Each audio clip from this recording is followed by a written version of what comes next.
prituhin muna natin ang talong na ilalagay natin sa lulutuin kong dinaguungan tayo ngayon mga kakusin. Ito na yung ibang talong na prito ko na. Prituhin muna natin ang talong bago natin ihalo mga kakusin. Hello mga kakusin. Ito na yung pork na pinalambot ko para gagawin nating dinaguungan. Pinakuluan ko muna yan siya mga karin para lumambot ng kaunti. Tapos ipiprito natin ng kaunti mga kakusin. Kasi kung gusto natin kumain ng masarap talaga, ay gagawin natin ang lahat mga kakusin. Iyan ay palambutin muna natin ang pork para maganda ang pagkakalambot ng pork. Pagkatapos na malambot na siya mga kakusin, ay iprito natin para mag golden brown. Pag nag golden brown na ng kaunti mga kakusin, ay iyon, igigisa na natin siya sa alamang. Yan. So, pagka yan ay na golden brown na mga kakusin, ay babalik ta rin na natin at hahanguin na natin. Kasi mga kakusin, kapag kaya ganyan ang proseso ng ating pagluluto ng binagoongan, ay masarap po ang lasa. Kung gusto natin kumain ng masarap, ay iluto natin ng magandang proseso mga kakusin, di ba? So, ito ay paprituhin muna natin at ipiprepare ko yung mga kamatis, sibuyas, bawang, mga kakusin. Ayan na nga, ito na nga mga kakusin. Golden brown na yung aking pinirito. Ayan. Hahanguin na natin siya mga kakusin. At golden brown. Naigigisa naman natin ngayon yung bawang, sibuyas, kamatis at alamang at itong ng pork na ito na ipinirito ko na. Okay, gigisahin na natin. At ito na nga mga kakusin, ay gigigisa na natin ang bawang at sibuyas sa ating binagoongan. Bawang at sibuyas pa lang yan mga kakusin.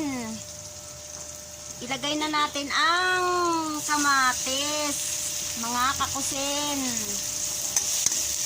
Tapos ang alamang. Lagyan na natin ang alamang mga kakusin. Ayan. Dagdagan natin para masarap. Dagdagan natin. Ayan, ganyan mga kakusin. Ayan. Ang bango. Ang bango mga kakusin. Wow.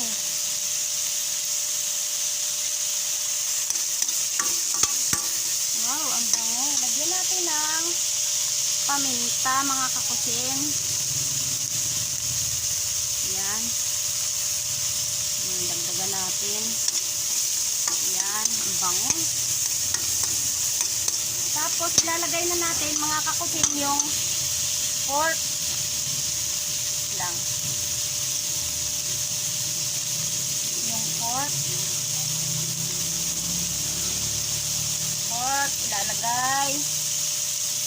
Ayan, ilagay na natin ang pork na aking pinirito natin kanina mga kakusin. Haluin natin na madurog ang kamatis. Wow, ang bango mga kakusin. Ayan, ganyan.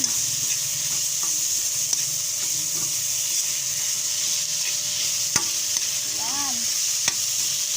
Ayan, hinaan natin ang apoy mga kakusin. Lagyan natin ng konting tubig. Yan. Yan mga kakusin. Lagyan natin ng konting tubig. Konti lang po.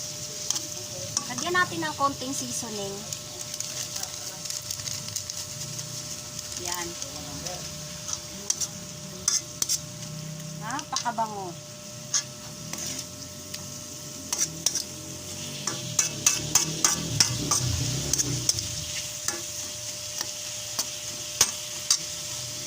At okay na nga siya mga kakusin.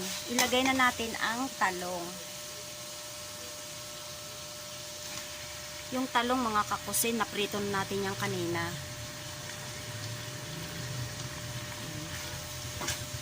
Ating haluin. Huwag na natin siyang dagdagan ng sabaw mga kakusin, kasi masarap sa binagoongan yung walang sabaw. Napakasarap mga kakusin, ang bango-bango pa oh. Ang gagawin nyo sa binagoongan mga kakusin ay liempo. Tulad nitong sa akin, liempo ito eh. Liempo ang niluto kong binagoongan mga kakusin. Yummy! Yan.